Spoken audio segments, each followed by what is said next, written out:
मैंने एक गाय से स्टार्ट किया था, आज मेरे पास 50 प्लस है। उस समय आपकी एज कितनी थी जब आपने सर मेरी एज 18 साल की। 18 साल। मैंने 12th के बाद मैंने फार्मेसी करने के बाद मैंने डेयरी फार्म स्टार्ट किया। और फिर आप समझ लीजिए हमारा मतलब अभी सभी रेट का दूध, जैसे गाय का 60 रुपये जाता है, भैंस का 70 रुपये, ऐसे एवरेज लगा के एवरेज की हाँ मतलब वही 20-22 हज़ार रुपये का दूध हमारा होता है।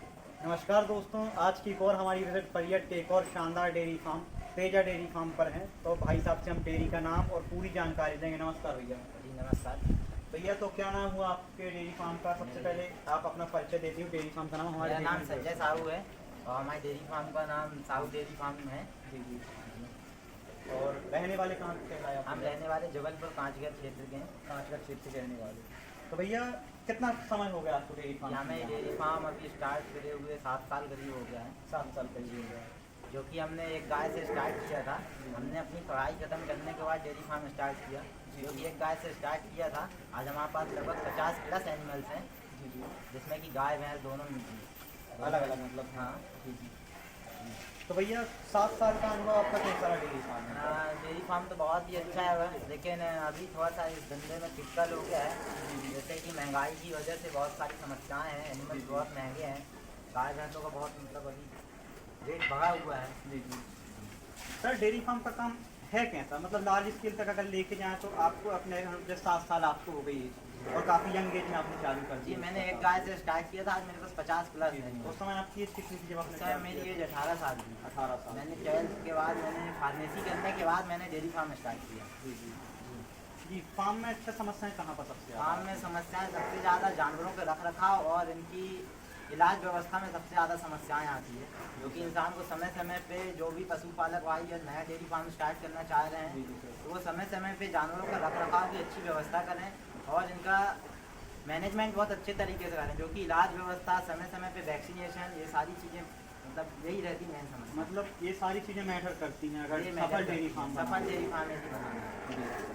अब चलते कुछ आपके पशुओं की तरफ जानकारी जी। देंगे। सर तो जैसे कि इसकी हमने भैंस देख रही है, जी ये क्या कुछ कीमत की आप लेकर आते हो? ये भैंस अभी तो आई है, ये भैंस 1,70,000 रुपये की आई है। कितनी दूध की दर है इसकी करीब? ये दूध दी है 14 लीटर प्लस पर दूध देती है।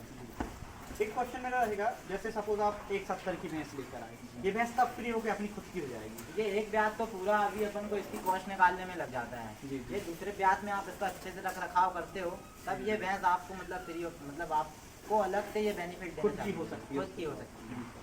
तो सर एक चीज़ रहेगी, डेयरी फार्म पे आप जो मेरे से कह रहे थे बच्चों का एक जो विषय हाँ है, डेयरी बच्चों फार्म का। में बच्चों का सबसे मेन विषय है कि आज के समय पे भैंसें इतनी महंगी इसलिए हैं कि हम लोग ज़्यादा डेयरी फार्मर बच्चों का रख रखाव ठीक से नहीं कर पाते हैं, जो कि आज के समय पे है। जानवर इतने महंगे सिर्फ इसलिए हैं कि इनके हम लोग नए बच्चे तैयार कम हो रहे हैं और भैंसें इसलिए महंगी होती जा रही हैं। हमें नए तरीके से इनके बच्चे हैं, जैसे पौजा है या बछिया है, हमें उनको अच्छे से संरक्षित करना है। वो अच्छे से संरक्षित होगी तो हमें क्या है कि जानवरों का कम खरीदारी करनी पड़ेगी। मतलब अगर हम एक पाड़ी को या एक गाय की बच्चिया को अगर बचाते अच्छी तरह से, मतलब संरक्षित करके उसको रखते हैं, जी तो वो हमें खरीदना नहीं पड़ेगी ना। जैसे कि एक भैंस है, यदि हमने एक भैंस अपने घर में तैयार की तो हमारे वो 1 लाख रुपए का जानवर हमारे घर पे तैयार किया। हमने 1 साल में यदि 2 से 3 बच्चे भी तैयार कर लिए तो वो हमारी एक साइड में तैयार हो जाएगी फ्री ऑफ कॉस्ट, इन्हीं के साथ में खाती रहेगी और बढ़ जाएगी, हमें पता भी नहीं चलेगा। ये एक प्लस पॉइंट कहलाता है। ये एक प्लस पॉइंट है, ये सबसे मेन टर्निंग पॉइंट है। हमें बच्चों को बचाना बहुत जरूरी है। तो सर अब बताइए, इतने पशु लगभग 35-40 पशु जो आपने बताया? मेरे पास 50 पशु। तो इनसे क्या कुछ उत्पादन प्रतिदिन का हो रहा है? अभी मेरे पास वही 350 लीटर प्लस में करीब दूध उत्पादन हो रहा है। जी सर। तो इसको आप सेल आउट कहाँ करते हो? ये सेल आउट हम अपना खुद से ही करते हैं, हमारा अपना खुद का मतलब काउंटर है? हाँ काउंटर है और हमारी कुछ बगानियाँ हैं जो हम अपने मोहल्ले आस पड़ोस में खुद से सेल करते हैं। कितने का दूध प्रतिदिन का बेच लेते हैं महीने का? अभी तो रेट बहुत बढ़ा हुआ है, एक रेफरेंस के तौर पे आप समझ लीजिए हमारा मतलब अभी सभी रेट का दूध, जैसे गाय का 60 रुपये जाता है, भैंस का 70 रुपये, ऐसे एवरेज लगा के एवरेज की बता। हाँ मतलब वही 20-22 हज़ार रुपये का दूध हमारा होता है। जी जी सर। और जो ये फार्म है क्या किराए की जगह में आपकी खुद की? अभी तो ये रेंट पर है। जी सर। कितना रेंट है? इसका 10,000 रुपये रेंट है प्रति माह? जी प्रति माह। जी जी। और लगभग 20-22 हज़ार का समथिंग दूध आपका होता है।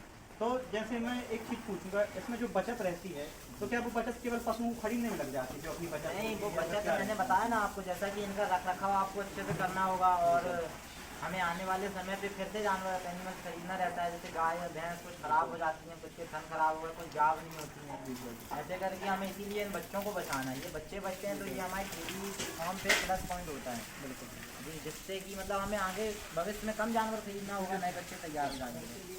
हाँ, वो चलता रहता है, एक व्यवसाय है वो तो आप। हाँ भाई। भैया एक चीज़ आप बताओ, जैसे सपोज ये भैंस खड़ी बाजू में या उसके पीछे गाय बंधी है, इनमें ऐसा क्या देख के लिया जाए कि जिससे अच्छे पशु निकले, या आप उसके बारे में कुछ अपना इनकी तजुर्बा दूध उत्पादन की क्षमता देख कर लें और अच्छी नस्ल के जानवर खरीदें, पशु मतलब गाय भैंस कुछ भी लाएं, और जी जी नए उम्र के जानवर लें, ज़्यादा पुराने जानवर ना लें, जी जी, तो ज़्यादा सही और रहेगा। स्वस्थ देख करके लें। अच्छा जी, ठीक है भैया। तो लगभग यही पशुओं से आपका बढ़िया से चल जाता है काम? जी, बढ़िया से चल जाता है। इनकम ठीक ठाक हो जाती है, प्रभु के ऊपर चलता है। हाँ, सब कुछ प्रभु के ऊपर भी चलता है और वो अपने अपन को भी करना होता है। बिल्कुल सर। तो सर जो आपने इतनी शानदार जानकारी उसके लिए धन्यवाद। धन्यवाद सर जी, नमस्कार।